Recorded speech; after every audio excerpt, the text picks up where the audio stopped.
বাসায় মেহমান আসলে আমরা তার জন্য কি রান্না করি, পোলাও রান্না করি, বিরিয়ানি অথবা খিচুড়ি, এবার সাথে যা যা আইটেম করা যায়। কিন্তু আমার ভাই আবার একটু অন্যরকম মেহমান, তার পোলাও বিরিয়ানি এসবের কোনো আবদার থাকে না। সে চায় তাকে আমি একটু ফ্রাইড রাইস আর ক্যাশিউ নাট সালাদ বানিয়ে দিই। আসসালামু আলাইকুম, কেমন আছেন সবাই? আশা করছি ভালো আছেন।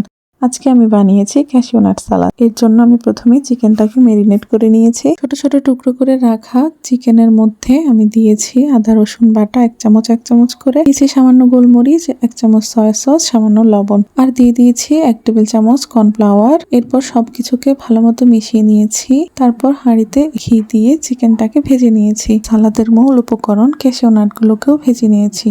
ঘিটা টেনে এসেছিল তাই আরেকটু ঘি দিয়ে এর মধ্যে গাজরগুলোকে হালকা ভেজে নিয়েছি। তারপর দিয়েছি কাঁচামরিচ কুচি। গাজর আর কাঁচামরিচ হালকা ভাজা ভাজা হয়ে গেলে এর মধ্যে ক্যাপসিকাম, টমেটো, লেবুর রস আর গোলমরিচ, সামান্য লবণ, সামান্য চিনি, একটু সয়া সস, একটু টমেটো সস দিয়ে ভেজে রাখা চিকেন আর ক্যাশিউ নাটগুলো ভালো মতো মিশিয়ে নিচ্ছি। সব শেষে শসা কুচি দিয়ে চুলাটা বন্ধ করে দিব। শসা থেকে অনেক পানি বেরিয়ে আসে, এজন্যই শসাটা সবার পরে মিশিয়েছি। খুবই সাধারণ ভাবে আমি বাসায় এইভাবে বানাই, কিন্তু খেতে অনেক ভালো লাগে। আশা করছি আজকের রেসিপি আপনাদের ভালো লেগেছে। ধন্যবাদ সবাইকে। ভালো থাকবেন সবাই। আমার জন্য দোয়া করবেন, আমার পেজের পাশে থাকবেন। আল্লাহ হাফেজ।